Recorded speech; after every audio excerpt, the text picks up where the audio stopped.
Olá a todos, bem-vindos ao nosso videocast do Sinopse Tributária News. Eu sou a Alissa Workman e estou aqui hoje com os meus sócios Fábio Kujalski e Adriano Moura. Hoje a gente vai discutir um tema que está em constante debate e evolução, que é justamente os desafios e oportunidades tributárias no mercado de apostas no Brasil.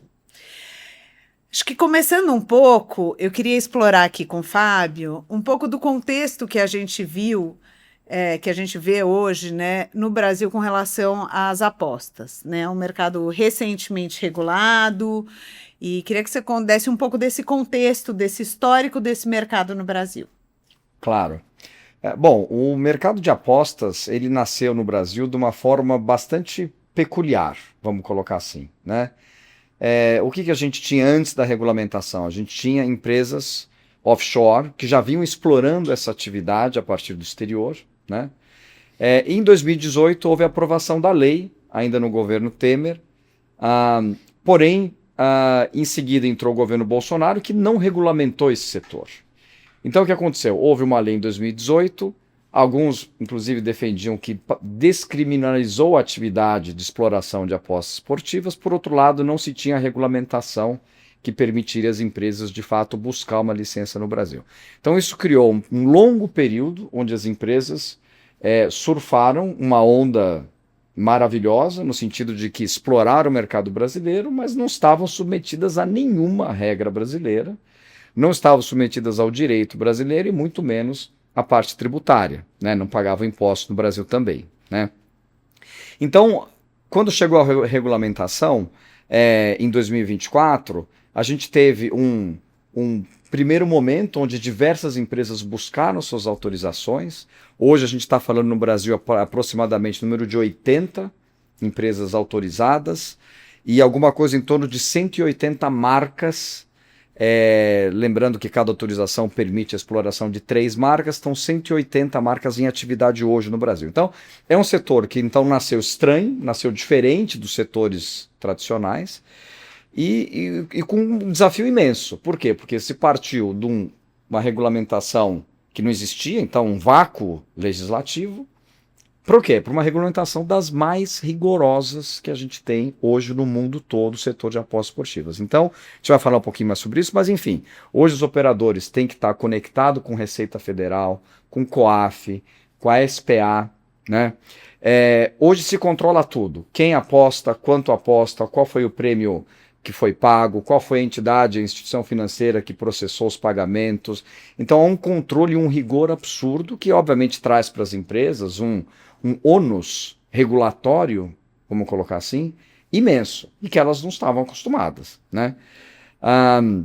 E além disso, mais recentemente agora, a autoridade, a SPA, a Autoridade de Jogos, está querendo regulamentar todos os fornecedores desses operadores, com uma quantidade de regras que nós não temos precedente no Brasil, nem instituição financeira, nem no setor farmacêutico, nada, e no setor de apostas vai ser uma regulamentação de fornecedores impressionantemente rigorosa. Então, o que eu acho assim, Lissa? Qual que é o desafio hoje para essas empresas? Lidar com esse ônus regulatório imenso, que não é só uma questão de controles, né, de sistemas, de governança e tudo mais, mas é um custo operacional muito alto.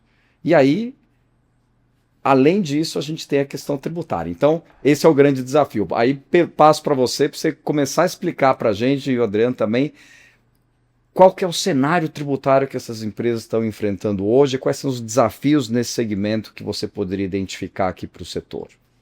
Fábio, é super curioso, né? Porque você colocou já essa carga no ônus regulatório que as operadoras têm aqui no Brasil, mas realmente a gente vê que tem um ônus tributário muito relevante também. Então, essa é uma indústria que, fora toda a tributação corporativa regular, digamos assim, que é imposto de renda, CSL, PiscoFins, ISS, existe também uma contribuição específica, né? Então, que é uma contribuição adicional que foi criada com a Lei 14.790, que tinha uma alíquota de 12%. Então, na verdade, isso daqui é justamente sobre a receita bruta dos jogos Então, que é o produto das receitas dos operadores, descontado o que eles pagam de prêmios e de imposto de renda, e aí chega-se nessa contribuição de 12% sobre a receita dos jogos. E foi curioso porque em muito pouco tempo, e aí nesse 1 ano de mercado regulado que a gente viu, não só o setor sofreu constantes ameaças de aumento dessa carga, dessa contribuição adicional de 12% que eles pagam, que é como se fosse, né, uma outra contribuição. Óbvio que ela tem várias destinações específicas ali, então Seguridade Social, Educação, Segurança, são várias realmente, mas é interessante porque acaba sendo uma carga tributária relevante, né? Sobre a receita da operadora mesmo, né? Mas fora essa carga tributária importante, a gente viu uma oscilação muito grande, uma série de ameaças vindo do governo, especificamente porque acho que esse setor, como ele viveu nesse limbo regulatório durante um tempo, ele acabou atraindo para si uma carga muito negativa da mídia. E aí foi muito fácil o governo se utilizar disso para dizer, bom, temos que tributar mais, então. E essa tributação adicional que a gente viu ocorrer, né, com essa contribuição de 12%, que nasceu com o mercado regulado, a gente já viu um aumento disso no final de 2025 com a Lei Complementar 224. Então, o que essa lei disse, basicamente? Que para o ano de 2026, essa contribuição sobe, então, para 13%, em 2027, 14%, 2028, 15%. Em 1 ano de mercado regulado, a gente já teve aí um aumento de carga tributária. E como você bem colocou, com todo esse ônus regulatório, um dos pontos que eu acho que a gente pode destacar nesse ônus regulatório é a própria compra da licença, né, que tem aí um preço relevante, são 30 milhões de reais para essas licenças, então o governo realmente teve uma arrecadação importante, e mesmo com isso, essas empresas fizeram todo um modelo, né, um business plan aí, levando em consideração a carga tributária que tinha sido combinada e sofreram aí, em 1 ano de atividade, já um aumento significativo. E acho que a gente vê também, quando eu falo dessas constantes ameaças do governo, a gente viu também, por exemplo, a Cidbets, que inclusive acho que a gente pode até comemorar hoje, porque ela estava no PL antifacção, que não foi aprovado ontem, né, com relação a essa parcela aí de aumento da tributação para as bets. O que a Cidbets propunha, né? Na verdade, era 15% sobre a totalidade de receitas que entrasse na operadora. Então, a gente não está falando de receitas da operadora, como a gente estava falando da contribuição, que hoje em dia está em 13%, mas 15% sobre tudo. Isso inviabiliza o setor. Então, o que a gente vê é que isso não foi aprovado ontem, mas os jornais já noticiam que isso deve ser discutido em outro projeto. Então, sem o governo abandonar aí essa proposta de criação de um novo tributo. Tudo isso vindo, né, num cenário que a gente vive de reforma tributária, onde a gente fala de simplificar os tributos, tentar diminuir o número de tributos incidentes sobre as atividades, e a gente vê aí essas propostas de criação de novos tributos. Então, enfim, acho que a gente conversou aqui um pouco sobre o cenário tributário, e eu queria que o Adriano contasse um pouco para a gente o que ele tem visto de oportunidade e de pontos de discussão do ponto de vista de contencioso tributário judicial. E por que eu estou dizendo isso? Porque eu acho que quando como a gente está acostumado aqui no Brasil, o contencioso tributário acaba sendo um recurso importante, né, para as empresas, para elas terem esses ativos até, porque realmente isso pode ser um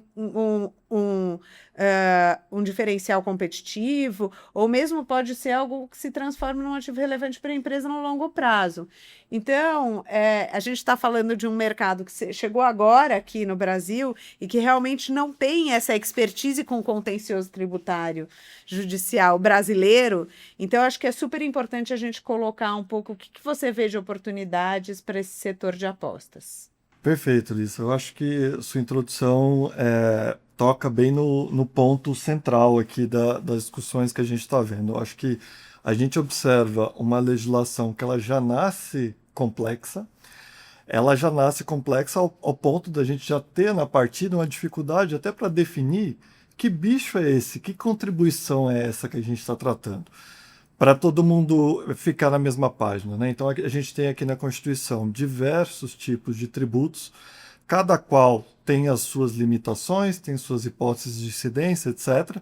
E o respeito a essas materialidades, a essas espécies tributárias, faz com que a gente tenha que ver os limites ali que o legislador pode ir para fazer incidir uma tributação. Quando a gente olha essa contribuição das BEDs, a gente já tem uma dificuldade até para ver onde que ela se encaixa. A gente tem uma disposição na Constituição prevendo uma possibilidade de instituição de uma contribuição destinada à Seguridade Social baseada em concursos e prognósticos. É uma contribuição destinada à Seguridade Social. Quando a gente vê a destinação dessa contribuição aqui, desses 12%, a gente vai ver entidades e órgãos da Seguridade Social, é verdade, mas a gente vai ver outros que não têm nenhuma relação com a Seguridade Social. Bom, então talvez essa contribuição não seja uma contribuição da Seguridade Social, talvez seja uma CID, que é uma outra disposição constitucional. Mas peraí, se isso é uma CID, por que estamos tentando instituir uma outra CID? Então a gente já nasce com essa complexidade. E CID precisa ter a destinação da finalidade específica daquele setor, Exato. né? Que não é o que tem aqui. Exatamente, que é o próprio nome da contribuição, contribuição de intervenção no domínio econômico. Então ela tem que funcionar como uma fonte de arrecadação para que o governo possa influenciar de alguma maneira aquele setor. Aqui a gente não tem isso, né? Está claro que é basicamente um intuito arrecadatório. Então a gente começa já com essas dificuldades de encaixe. Só que aí parece que o governo dobrou a aposta aqui na complexidade quando, na Lei Complementar 224, foi instituído esse adicional da Seguridade Social que você bem mencionou. Porque quando a gente olha o cenário original, a gente tinha 12% destinado a todas aquelas entidades e um pedacinho desses 12% ia para a Seguridade Social. Agora, com o regime da 224, chegando lá em 2028, mais 3% vai ser destinado à Seguridade Social. Mas a opção ali do legislador foi meio esquisita, porque não foi aumentado o percentual que já existia. É meio como se ele tivesse criado uma outra contribuição para a Seguridade Social. Então ficou parecendo que ele criou dois tributos idênticos sobre a mesma materialidade. Aí vamos pensar, mas qual que é o problema disso? Só volta todo para dizer o quê? Aí a gente volta nas limitações do poder de tributar. Isso a Constituição diz, e o Supremo já reforçou, que eu não posso ter a instituição de dois tributos idênticos sobre uma mesma base, sobre uma mesma grandeza, exceto nas hipóteses em que a Constituição autoriza.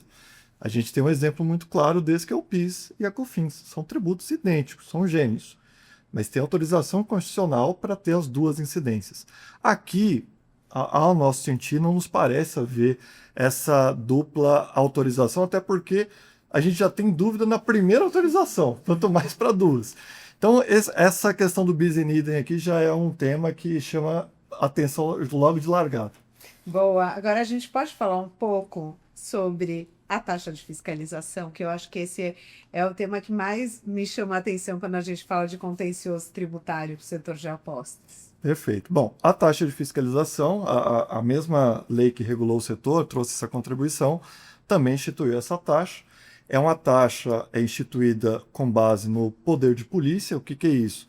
É uma taxa que visa custear a atividade fiscalizatória do governo. Então, o governo vai ter que fiscalizar esse setor e está buscando uma fonte de custeio dessa atividade fiscalizatória.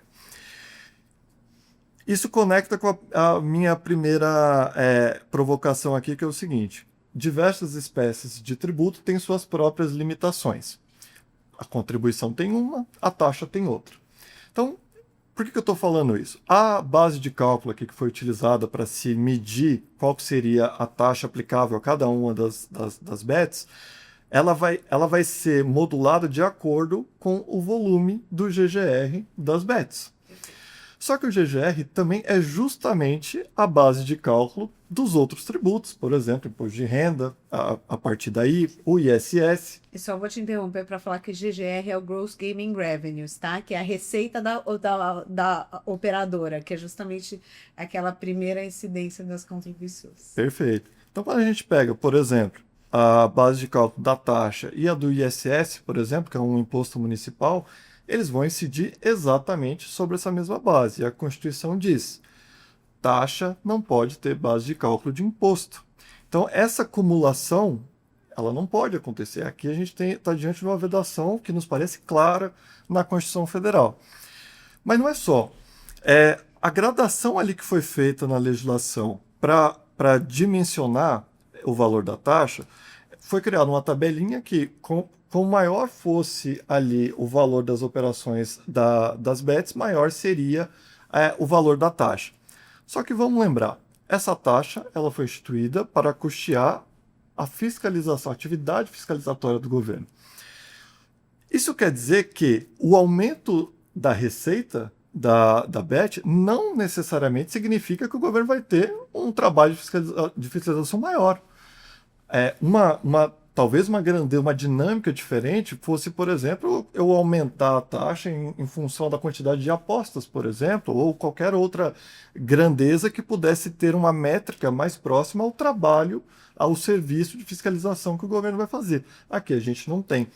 E essa é uma situação que o STF já se debruçou algumas vezes, inclusive teve uma muito famosa, uma taxa que foi instituída aqui pelo município de São Paulo, que era uma taxa de fiscalização de estabelecimentos que tinha uma gradação de acordo com o número de empregados daquele estabelecimento. E aí o que o STF entendeu? Bom, o número de empregados que está naquele estabelecimento não vai fazer diferença para você fiscalizar ou não o estabelecimento. Você tem que ter essa paridade entre o que você vai ter de esforço por parte da atividade fiscalizatória e o valor da arrecadação. Então aqui nos parece que a situação das bets é muito próxima, o que eventualmente pode gerar discussão. Ótimo. E acho que como a gente está nesse contexto todo de reforma tributária, eu acho que é interessante a gente abordar também aqui uma oportunidade que é o aproveitamento de créditos de PIS/COFINS, né? A gente sabe que essas operadoras de bets têm despesas significativas, enfim, com marketing, tecnologia, e queria ouvir um pouco de você, como que isso se desdobra nesse cenário de reforma tributária? Por que a gente tem uma urgência e uma importância com relação a esse assunto agora? Legal, perfeito. A gente está num momento crítico de transição do PIS/COFINS para a CBS. Então, esse é o último ano de incidência do PIS/COFINS. A partir do ano que vem, PIS/COFINS cai totalmente e passa a valer plenamente a CBS. A regra de transição da reforma tributária prevê que o contribuinte ele vai poder usar os créditos de PIS/COFINS para abater os débitos da CBS lá no futuro. Só que ele coloca uma condição. Apenas os créditos que você já escriturou até 31 de dezembro de 26 é que você vai poder usar para a CBS. Então, o que significa escrituração? Eu preciso ter a apuração e o lançamento daquele crédito na minha obrigação acessória de PIS/COFINS. Se não tiver lá, em princípio, eu não vou poder utilizar para a CBS. Então, a gente tem essa urgência que impõe essa análise sobre créditos que estão sendo tomados ou que eventualmente não estão sendo tomados. E isso é importante porque a discussão sobre crédito de PIS/COFINS é um mundo à parte, né? A gente tem, hoje, boa parte do contencioso tributário de alguns setores está relacionado justamente a crédito de PIS/COFINS. A gente teve uma controvérsia longuíssima com a Receita sobre qual tipo de crédito, qual tipo de despesa dá direito à tomada de crédito de PIS/COFINS. E essa discussão chegou lá no STJ, o STJ fixou aqueles dois conceitos que a gente fala dia sim, dia também, que é o conceito da essencialidade ou relevância da despesa para que essa despesa possa ser um crédito de PIS/COFINS. Como essa é uma análise muito específica, muito casuística, a gente precisa mergulhar um pouco nas características do setor aqui para entender qual despesa vai ser essencial ou relevante. Então a gente pode começar a pensar com alguns exemplos que certamente virão na cabeça de todo mundo. Por exemplo, publicidade. Talvez seja uma das maiores despesas de todas as companhias e no setor de bets não seria diferente. Vamos pensar, a casa de apostas, ela não tem um ambiente físico em que o cliente, o apostador, possa ir lá e falar, olha, eu quero apostar. Ela não tem uma loja na esquina e fala, pô, que legal, tem uma loja ali que oferece serviço de bet, eu vou lá apostar. Não tem isso. A bet ela é toda feita num sistema eletrônico. Isso faz com que o principal caminho para a marca, para a bet chegar no consumidor é publicidade. Não tem como um apostador sequer saber da existência da bet se não for através de publicidade. Aí eu estou falando marketing tradicional, mas também patrocínios, contratação de influencers. Eu acho que sem essa colocação da marca no espaço, no jogo, ali no mercado, fica praticamente inviável ao oferimento de receita pela bet. A gente tem outras despesas acessórias aqui, por exemplo, gasto com tráfego pago. Essa despesa é muito interessante porque não só ela também trabalha nessa perspectiva de aumentar a exposição da bet, mas é uma despesa que ela tem uma mensuração precisa, quase que precisa, entre a dimensão do gasto e a geração de acessos dos usuários à plataforma e, por consequência, a geração de receita. Então, é uma das poucas despesas que talvez a gente consiga fazer um vínculo direto entre o que eu pago versus o que eu vou receber lá na frente. Então, esse é todo um mercado à parte, e aqui a gente está falei de alguns, mas tem outros, por exemplo, licenciamento de software. Imagina, como que eu não vou ter um gasto altíssimo aqui com licenciamento de software se eu estou tratando de um produto que ele é basicamente virtual, né? Então, um olhar preciso, profundo aqui sobre essas despesas, certamente vai trazer algumas conclusões interessantes e quiçá, valores interessantes que podem estar na mesa aí. Com certeza, a gente tem visto isso diariamente na consultoria tributária aqui, porque realmente esse é o ano para olhar para essas despesas e para essa tomada de créditos de PIS/COFINS.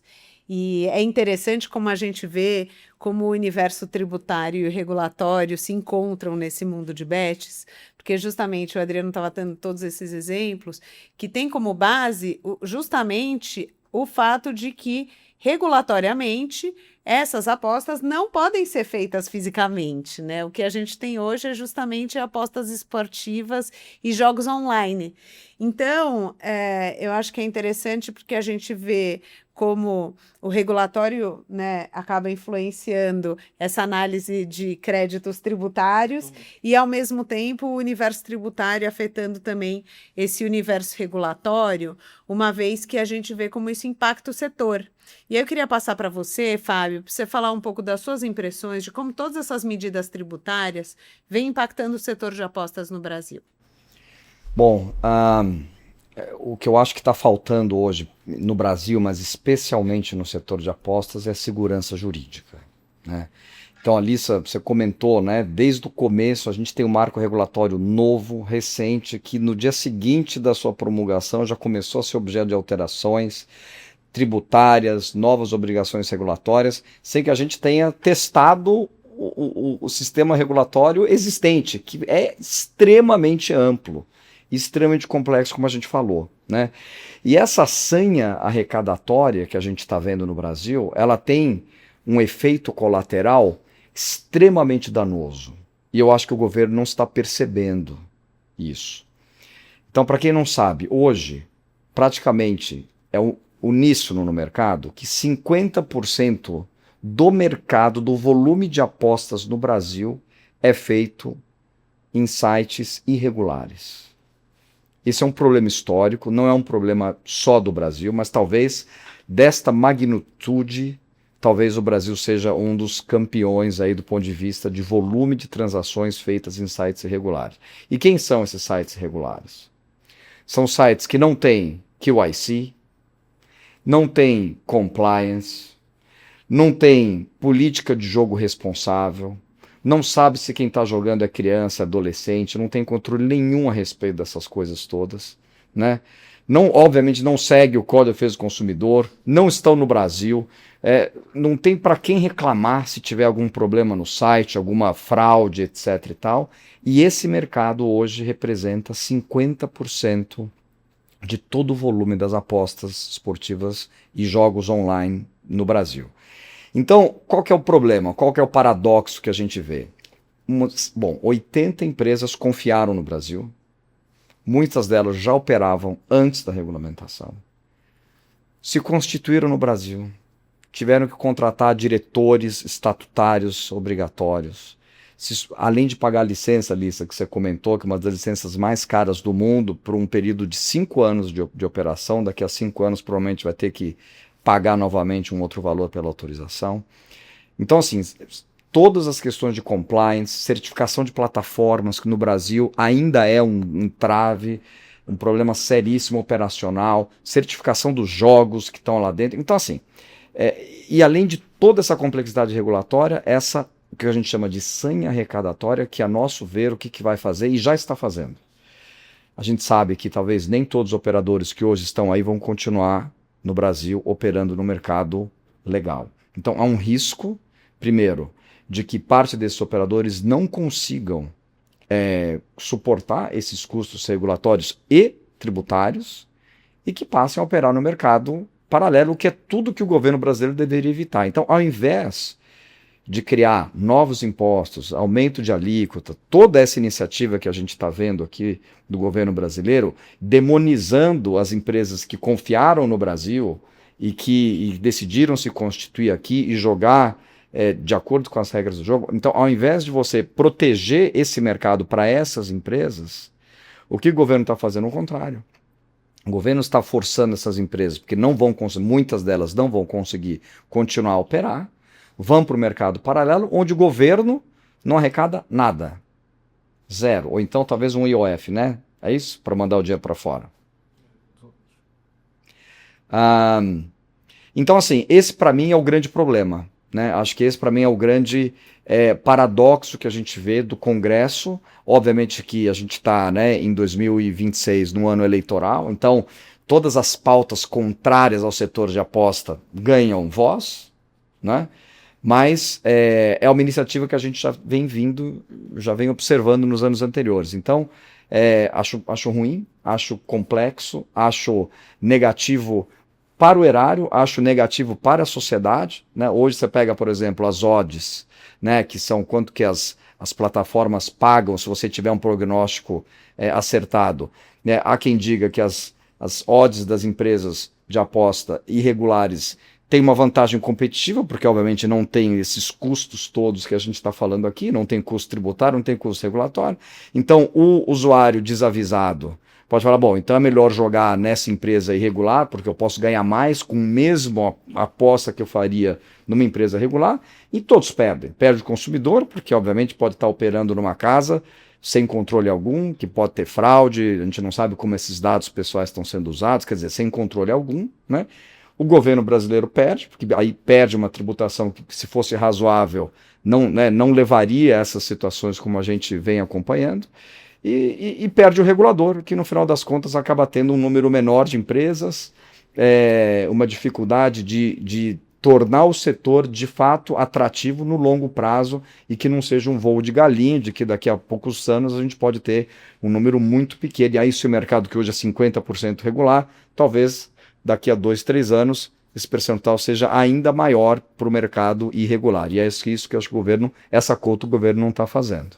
Eu acho que é interessante esse ponto, porque eu acho que, eu não sei o quanto a sociedade tem visibilidade de que, na verdade, esse não é mais um mercado que dá para você dar marcha ré e tirar do Brasil. Né? Então, se você machuca demais esse mercado com os tributos e com o regulatório, ou mesmo torna o mercado ilegal, isso não quer dizer que ele irá embora. A gente já tem visto isso, inclusive nesse mercado que a gente tem hoje, onde ele é autorizado, né? A gente sabe dessa quantidade de operadores ilegais e realmente a gente viu que apostas já fazem parte da cultura brasileira, então vai ser difícil a gente controlar isso, então realmente o mais adequado seria a gente criar um ambiente propício para o desenvolvimento dessa indústria aqui no Brasil.